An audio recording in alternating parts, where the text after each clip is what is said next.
Good morning, everybody. This is Mantra Monday. And I just have some announcements to make here. And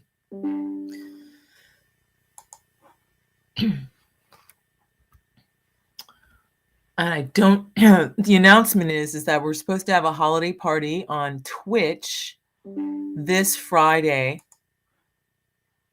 Yeah, this Friday. Oh my God. Is it this Friday already? December 11th? If you want to follow me on Twitch, that's where I'm doing the parties right now. Because doing them on Facebook is a little bit problematic.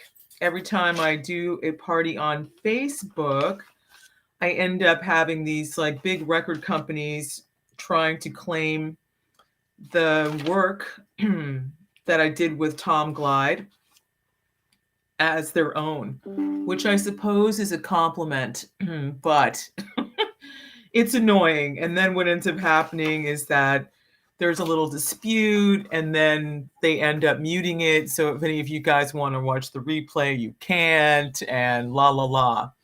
So Twitch is the most user DJ friendly, entertainment friendly platform because I think they get it. Facebook may catch up to this eventually, but I am over it. So if you want to join the party, it's going to be at 4 p.m. Excuse me. It's going to be at 4 p.m. Pacific Standard Time. It's going to be at 7 p.m. Eastern Standard Time. It seems like most of the people that are joining these parties anyway are my old-time peeps from New York City. Shout out to Deanna Giordano. Shout out to Raj Rich. Shout out to Betsy Iola Sanders and Kenny Sanders. So this is what I'm going to do. My Twitch handle is akayani_musical_yoga. So if you are following me on Instagram, it should be pretty easy for you to follow me on Twitch because it's the exact same handle. What I'm doing right now in the background, all this little clicking around that you hear, is me trying to update what we're covering today. Because we are on Srimad Bhagavatam, Canto 4, verse 41 already. And let me...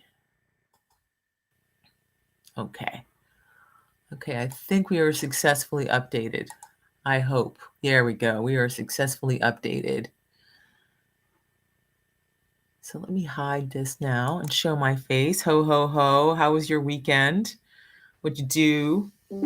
I went to Los Angeles, California to see the one and only Lindsey Buckingham. Here's the proof. I even bought a t-shirt. Bought the t-shirt and all the tour stops. What a thrill. Been a fan of Fleetwood Mac since I moved to California. Been kind of moved back and forth across the country, and my we landed in San Francisco like in about 1976, 77, and of course that's right the time that Fleetwood Mac, busted out big. And I used to go to the school called San Francisco University High School. And I remember walking the hallways and man, Fleetwood Mac was on repeat. Thunder. Was that what it's called? No, it's called Dreams, right? Dreams all the time. I mean, that thing was playing all the time. So that was my introduction to them. Of course, went out and bought the album Rumors. And somehow or another, my mom, Lee Chamberlain, she liked their music too. So when the time came around for the Grammys, we were watching the Grammys, I remember, and, they announced the nominees, and of course, Fleetwood Mac was among them. And my mother and I were both like, "Oh, we hope, we win, hope, we win, hope." When there was so much excitement around this band at the time, because they were really like a new band, at least as far as, most Americans were concerned, who, at least in my age bracket, had no idea about Peter Green or their beginnings or anything like that. So it was really exciting when they won. I remember us being like, "Yay!" and seeing like little Stevie getting up there and the whole band getting up there and just being really thrilled for them. So here we are. What is it? That was 1977 and it is 2021. Got Lindsey's new album. It's simply called Lindsey Buckingham. And it's got Scream, I Don't Mind, On the Wrong Side, Swan Song, Blind Love, Time, Blue Light, Power Down, Santa Rosa, and Dancing. And it is an excellent album. He's 72 years old now. So, the perspective and everything, as life goes on and you go through different changes, of course, he's definitely had his share of ups and downs, the most recent one being a heart attack. I think he had triple bypass surgery just like a couple of years ago. So he's been trying to make this album and put this album out, I think, for 7 years. It was actually done three years ago. I think that's what he said. And its completion. But then, of course, he had his rather dramatic health issue. But if I understand the chronology right, this album was actually like 7 years in the making. So what's my excuse? The other new album I got was Robert Plant and Alison Krauss, Raising Sand. 14 years later, the sequel this is Raise the Roof. Raise the Roof is a sequel to Raising Sand that was, a huge smash. What was it was it 2008? Isn't that crazy? God, I love that album so much. And this one's just as good. It's a little bit more, there's not that many, well, I don't know if there's that many up-tempo ones on it per se.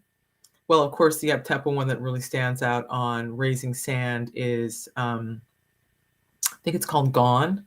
Gone, gone, gone, 'cause you done me wrong. But this is also a very beautiful album. And Can't Let Go. Wow. I mean, the musicianship on this, the guys that play, I noticed they have the same drummer. The guys that are playing on the bass and the guys that are playing the guitars and that are doing the backup vocals with them playing the guitars and doing the backup vocals are simply amazing. This is a great album. Of course, the other album that I'm waiting for to come out is The Tipping Point by Tears for Fears. I don't live that far from LA, so I'm going to guess that Tears for Fears are going to do a little stop in Los Angeles, and if they are, I am definitely going to go.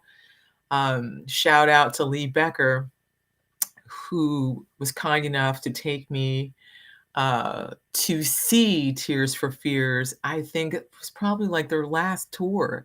We went to Montclair, New Jersey. It was this adorable little Art Deco venue. And,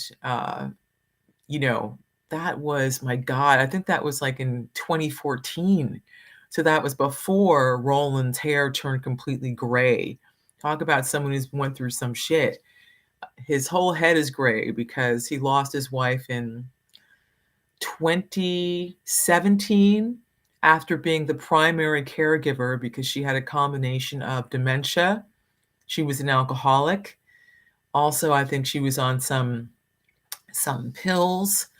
And it was just obviously a very, very, very stressful time for him. So when I saw his new look, I was like, holy crap. So their album, that's taken 17 years. Their last album was Everyone Loves a Happy Ending. Of course, that had that great song on it, Closest Thing to Heaven. And 17 years later. So, wow, where you talk about, like really, they've always talked about life things, but a lot of, life and death things. So If you haven't seen their new single out, wow, which is called, I'm only remembering the lyric, I could have loved you so much more. Anyway, go check it out. So that's what's happening. Now, speaking of happenings, like I said, there is a holiday party that I'm going to try and pull off for you here Friday, December 11th. But there's also something new that I've been rolling out. Is this even going to show? I think this shows. This is showing. Let's see. I've got captions here. Not exactly sure how these work. I hope that you see the captions. But I have a new membership site, which is now live. So I hope that you support indie creation. This is the end of the year, and I know you guys are tired of buying stuff. You're tired of buying stuff, or you can't buy any more stuff, or you've already bought as much stuff as you possibly can, and I appreciate that. What I really need is sustaining members. So I've got 3 tiers going on. You can support for $1 recurring every month. You can support for $5 recurring every month, or you can support for $10 recurring every month. And the name of this membership plan, which is not Patreon and which is actually off Facebook, is called Studio Time. So it really gives you access to my creativity. I know a lot of people have been frustrated with me. I've been frustrated with me. I'm trying to find a way, forward, because making art costs money. And I think while I live a very simple life, nothing extravagant going on here, that's for sure. I definitely don't have rock star money. Still, the cost for producing videos, or even doing the stream today, or creating banners, so many, maintaining an email list to stay in touch with you and to offer you guys, special things and insider things, or the cooking demos that I do, that I spend money on food to show you how to cook vegan and how to cook vegetarian with the slants of toward exotic cuisine of India, with those flavors in it. All these things add up. What to speak of actually trying to go out on a tour, or to expand my fan base. So this is why I need your support, and I really do need your support, because it can get very lonely up here. I have got 3 EPs waiting in the wings. I've got demos for uncompleted songs. I have got a documentary. I guess you could call it a documentary, or maybe like a document of my time with the late great DJ and godfather of world music, Chubby Sabah. Just unearth that. That was filming 3 nights doing these incredible events with Chubby in Brooklyn. We did 2 events in Brooklyn in October. We did October 23rd, 24th, and 25th. And then we did a party at Cielo, New York City, that amazing club, which also had to close its doors a couple of years ago, that had an amazing sound system and had nothing but the best world-class DJs there. Like, I'm a house head, so if any of you guys used to go to Francois K's Deep House Party on Monday night, or Brendan Moeller, otherwise known as Beat Pharmacy, out of Brendan was from South Africa, him doing that, or Ted Patterson, or oh my God, I am blanking out on his name right now. But so many people, people who were from the Detroit house scene, founding fathers of the Detroit house scene. Jeannie Hopper, Liquid Sound Lounge, just so many great acts going through there. So thanks to Peter Munch, we had an opportunity, Tom and I, to actually perform and do a little DJ set at Cielo. So got all these things that are documented, and I really do need your support because, really, how am I going to go on? Okay, that's that. Now, in that spirit, I'm going to go to graphics, and I want to show you, if I can, I'm not sure how this works, a little video clip.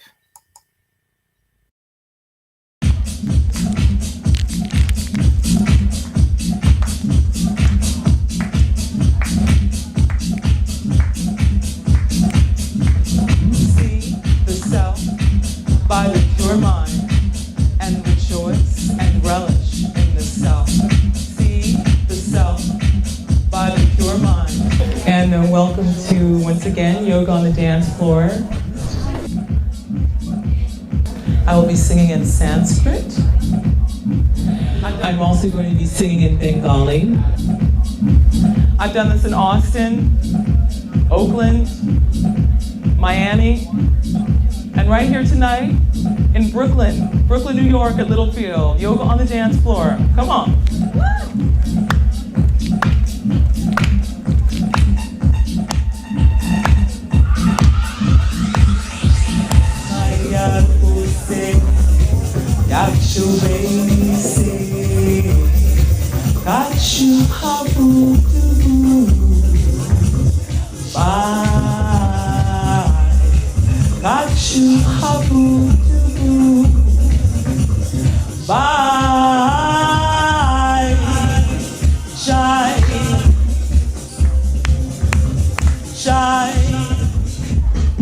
Parma Karuna means very merciful, extremely merciful.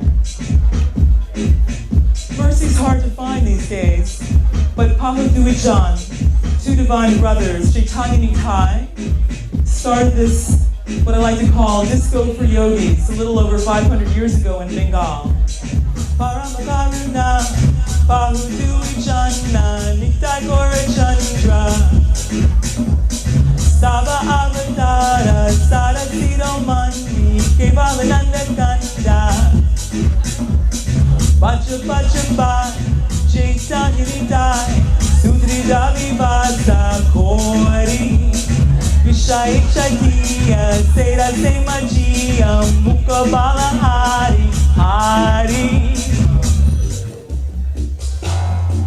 Dehi Nusmin Yata Dehe.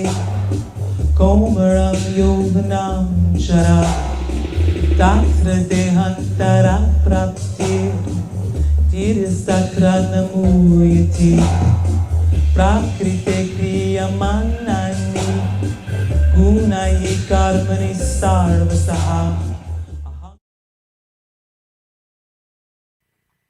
All right, so wasn't that beautiful? That is a video clip that's part of the footage that I have. Shout out to director John Halpern of MDS Films.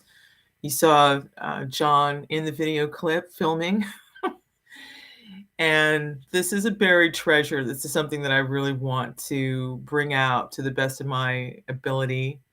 I have been in contact with Opium Sabah, Chebi's son. And Chebi crossed over like in 2013, but he really was an amazing landmark cultural figure who really put on the map music that we now consider to be, quote, world music that he was afraid was going to disappear. And going to his events, as I soon learned, was really a magical experience. It was really like a ritualistic, if you want, almost a, quote, religious experience for people. And his home base was San Francisco, California. He had a residency at a club called Nicky's. And bringing him to New York was amazing because I'm trying to remember what he told me. I think he hadn't been to New York, in years. And people like Bruce Tantum, Time Out New York, let me see, I think the Post just really went to town with his return. They published, the goings-ons that we were doing. giving him a wonderful spread, posting it online on their digital platform. And it was wonderful. And me on my little bicycle, distributing flyers all over Brooklyn, was amazing. So that's what I'm working on. And you can see a few more of these little clips over on my Instagram feed.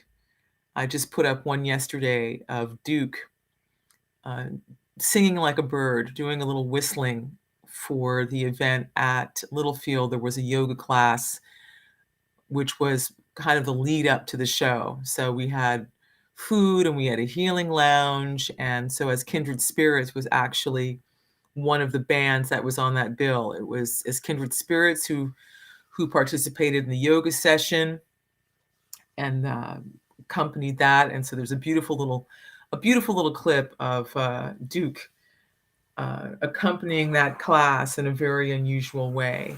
So please support indie. I will put a link in the description of where you can join. All right, it is Mantra Monday. Let's get to it. Again, we are going over the chapter, The Characteristics of King Puranjana. We have got until about 8:45 here to go over this. We don't have that much more time because I promised to stay on time. So as always, the format is I read the Sanskrit, I read the synonyms, I read the translation, I read the purport, and then I try and give any little insights into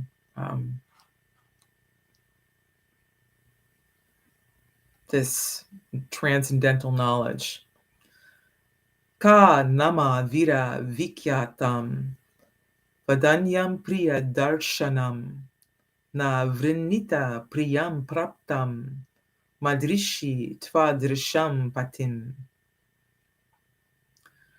Nāma, vīra, vikhyātam, vadānyam priya-darśanam, priyam, prāptam, mādr tvādr patim. Nāma, vīra, vikhyātam, vadānyam priya-darśanam, priyam, prāptam, mādr tvādr patim. Nāma, vīra, vikhyātam, vadānyam priya-darśanam, priyam, prāptam, mādr tvādr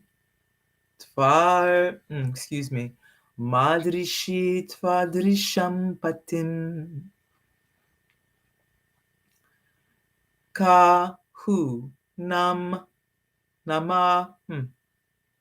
Nāma, indeed, vīra, my dear hero, vikhyātam, famous, vadānyam, magnanimous, priya-darśanam, beautiful, not, vrinita, would accept, priyam, easily, prāptam, gotten, mādr, like me, tvādr, like you, patim, husband. Translation. Oh, my dear hero, who in this world would not accept a husband like you? You are so famous, so magnanimous, so beautiful, and so easily gotten. So this, the flirtation is next level at this point.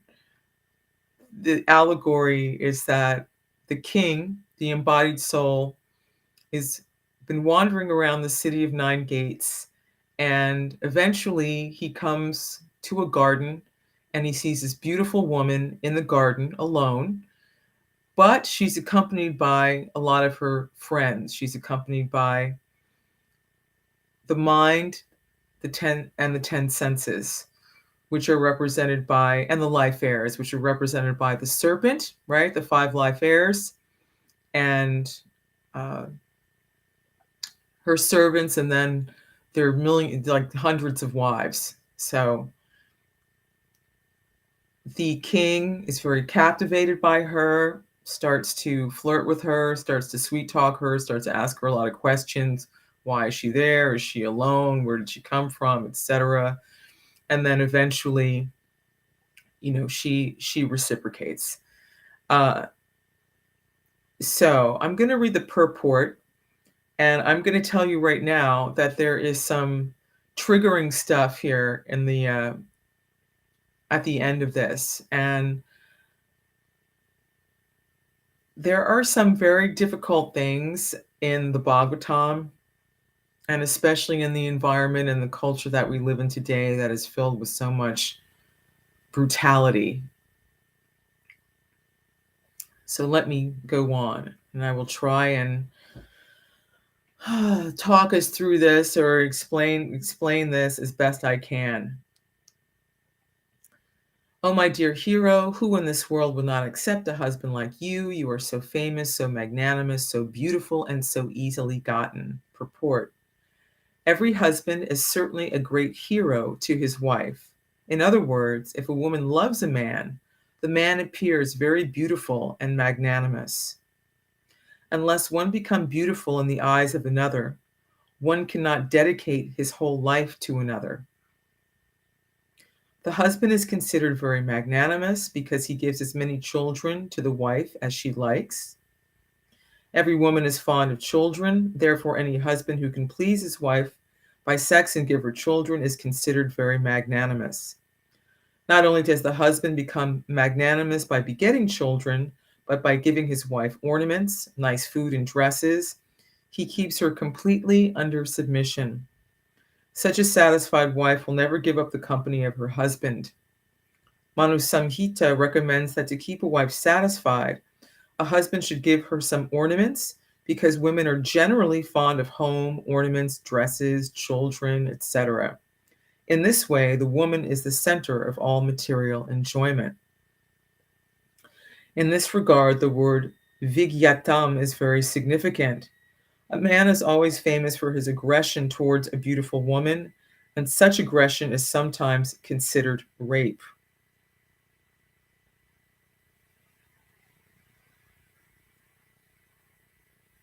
Now, the last sentence is difficult. Although rape is not legally allowed, I have a hard time with this last sentence. So I'm not going to read it. I'm not going to read it because I think there's enough to chew off here in the beginning, because I don't know how to say this without this causing, mayhem. And especially in the era of Me Too.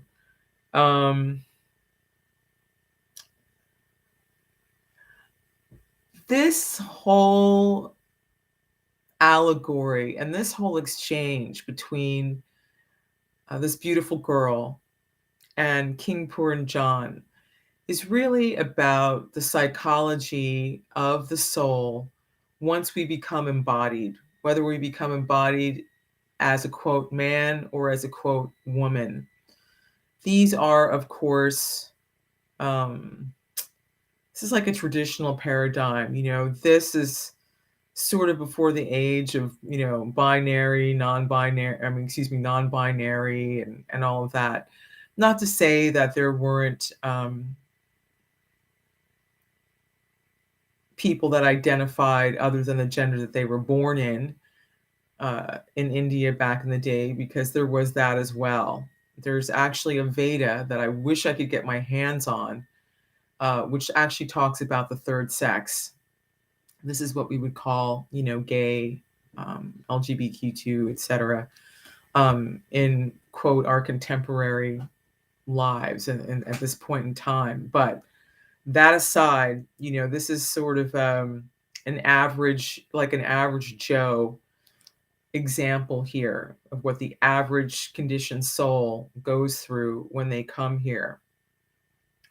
So there are some truths here. Every husband is certainly a great hero to his wife. So in other words, if you are going to marry someone, right, you have to have you have to have respect for your husband. You have to think that your husband is like the best. He's got to be the man, he's got to be your hero. He has to be able to satisfy you. He has to be able to satisfy you sexually, and he has to be able to satisfy you by providing the things, that you need to go forward in life. Otherwise, what's the point? Why get married, right? So if a woman is not actually in love with her husband, the marriage is not going to last. But what are the components of this love? The devotees would say there is no love in the material world, right? Because love is kind of based on the interaction of the senses with the object of the senses, right? So this isn't exactly on the spiritual platform. Still, we are here. We are here in this world, and things have been set up a certain way. And as was pointed out last week, is that married life or sex life is actually an important part of dharma, or varna ashram dharma. Married life has a very important role to play, not only in terms of the two people that are in the marriage, but also in the society at large around the marriage. So last week I talked about giving things in charity to the brahmachari ashram, or receiving saintly persons, right? The sannyas, the visiting sages and the sadhu, and then ultimately going to the forest at the end of life to practice austerities and prepare oneself for the time of death. So that's the context of married life in terms of Vedic culture, in terms of a wisdom culture. But here, it's really starting to zero in on what makes a marriage function, what makes a good marriage function. And the man, is supposed to provide, right? I mean, why would you get married to a guy and dedicate your whole life to him? Because that's the other side of the bargain. One cannot dedicate his whole life to another unless one becomes beautiful in the eyes of another. One cannot dedicate his whole life to another. Okay, so the husband is providing a home, and he's paying the basic bills, and he's date night and all that is in place, and the lady, she wants children, so he's obviously facilitating that, since we're not doing the Immaculate Conception. And also, he's taking his wife shopping, right, buying her nice outfit, nice clothes, giving her maybe a beautiful wedding ring or necklace, or just kind of commemorating these things. And in this way, the wife is feeling cherished, right? She's feeling valued because he's showing to her that she is, that she is important. In exchange for that, she is sticking by her husband's side, right? Being loyal, faithful, encouraging, greeting him with a smile at the end of the day. These little things, taking care, trying to keep that home, clean, and everyone taken care of, right? The kids taken care of, making sure the kids get to school, and, all of these different things that go into household life and parenting and raising a family. So there are so many songs like about this in pop music, right? Keep me satisfied, make my dreams come true. I love you.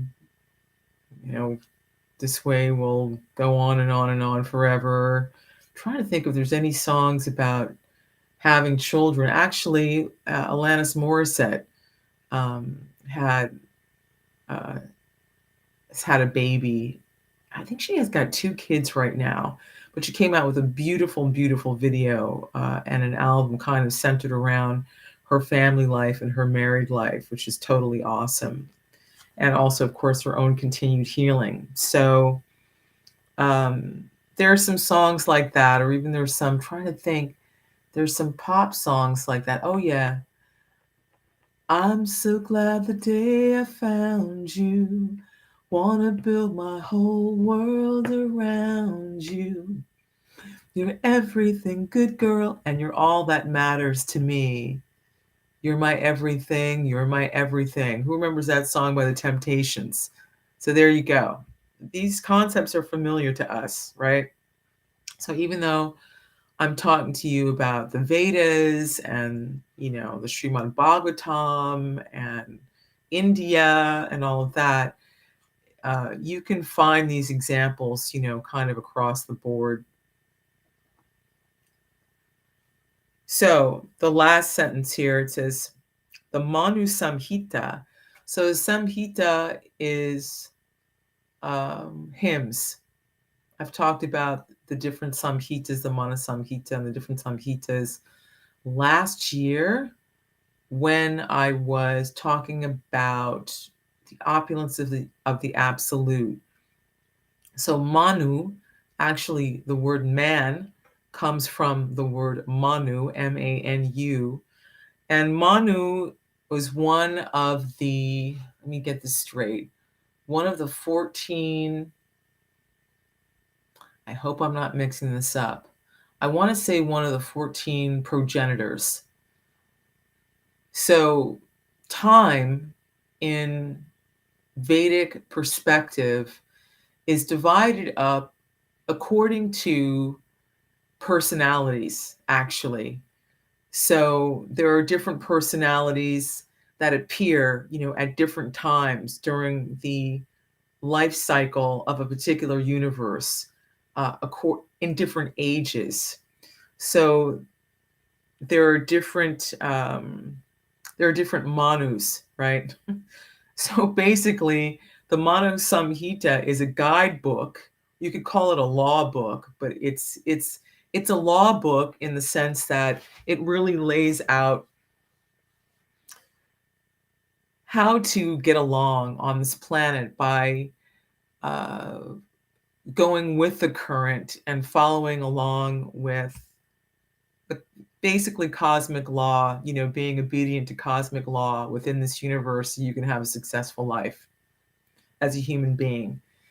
This is yoga, so the path has been laid out. It's a science, what to do, when, how long, when to perform austerities, when to quit different things, how to live, with a man or a woman, how to conduct a marriage, all these different things. So we don't have to struggle with that type of stuff, and we can really get on with the business of self-realization. Because, if you have a difficult marriage, it's tough. It's really tough because you end up spending all your time, arguing, rather than, focusing on self-realization, right? It becomes exhausting. Speaking of exhausting, we have our little crazy friend here that shows up every week who always has to put in his 2 cents about, online stripping. It's just like, I don't dig you, man, but I have to say, it's like somehow your timing, you always seem to show up, whenever we're talking about this topic. So somehow it kind of underlines what I'm saying in this very strange way. Okay, moving on. Okay, so then he says, Manusamhita recommends that to keep a wife satisfied, a husband should give her some ornaments because women are generally fond of home, ornaments, dresses, children, etc. In this way, the woman is the center of all material enjoyment. So the Sanskrit word for woman is actually stri, and stri means expansive or expansion or expanding. So, you might have noticed that, when you start dating a guy, in general, he might kind of live like a caveman. He doesn't necessarily have a lot of stuff, although he might have a lot of cars, but he doesn't have a lot of stuff. He lives very simply. And the things that, you think are important, like what kind of soap you're using or just different things you want to have, he doesn't care about that really. Because in general, a male psychology is focused in a different way. It's just the way it is. But let me see. I'm gonna turn on the chat overlay and see if anyone is here. Anyone sane is here who may want to make a comment.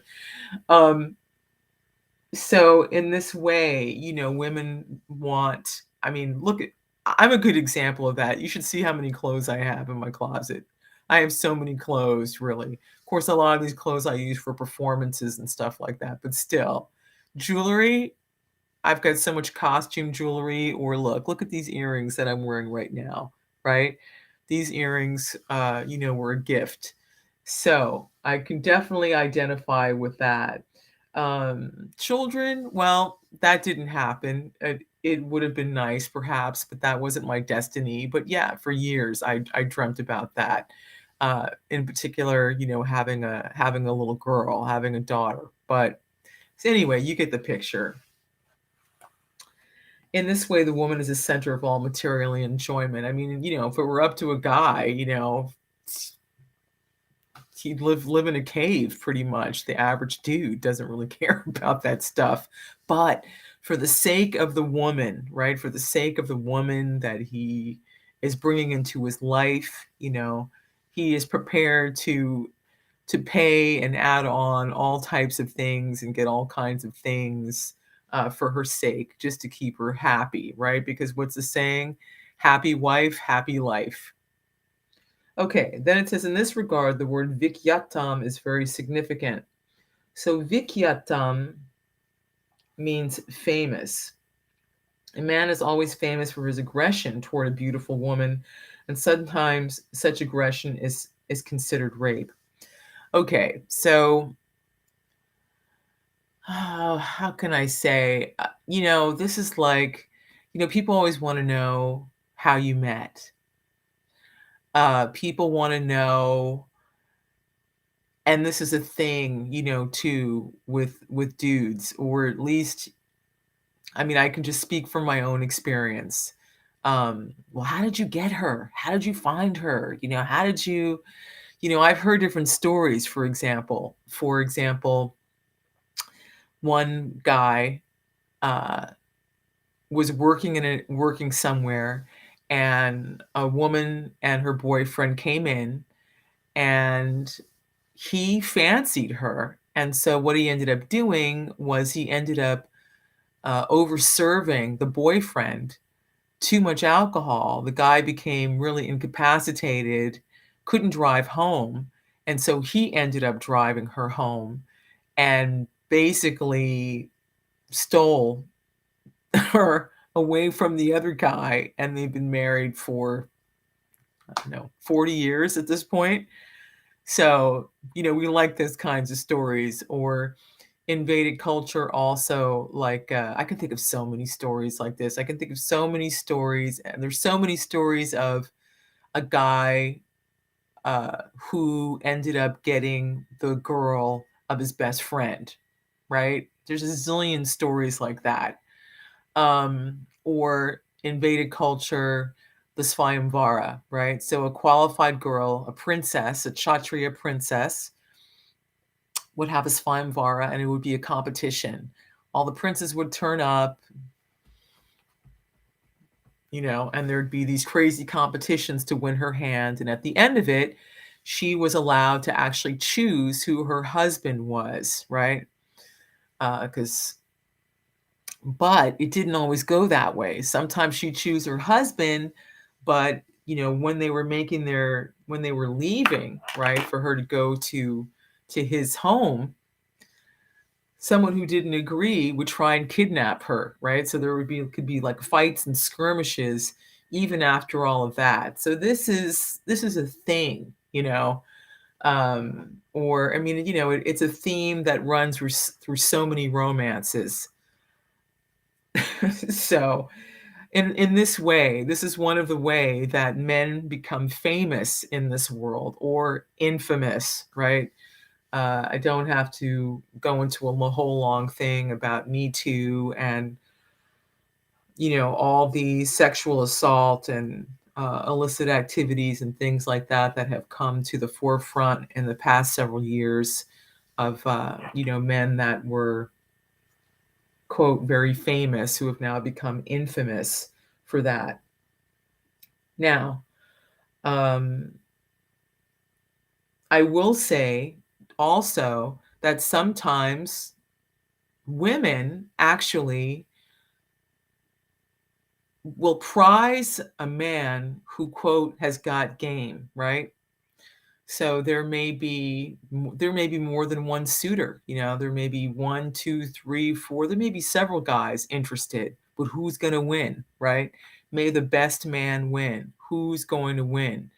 So the guy in general, who can sort of outwit, outsmart, outwine, outdine, outseduce, outdemonstrate, that he really is the guy. There's this element of competition for her, usually is the guy that wins her hand. Prabhupada is pretty harsh here, where he is saying that a woman actually appreciates, or actually kind of prizes, this type of behavior, this type of seductive behavior towards her. This is, again, kind of like the average person, the average Joe. And, then when people will ask the couple how they met and all of that, then the stories will flow about, how he did this or how he did that or how he won my hand or all of that. So this is just, I guess, just part of, human psychology. I guess we need a little excitement in our lives. So this is, this is a big deal. And this is a centerpiece for so many comedies and romantic dramas and all of that. So I'm not really saying anything new here, just kind of putting it into an age-old context as we try and wend our way through this chapter of the Bhagavatam, which the whole point is to understand, again, the interface between the embodied soul and the intelligence, the mind, and the senses, and the identification of the soul with the body, with the material body, and all of the things that go into it. So I'm going to leave you with that today. It is 8:54. We're a little bit over time. Again, I'm going to put the description in for where you can sign up to my membership.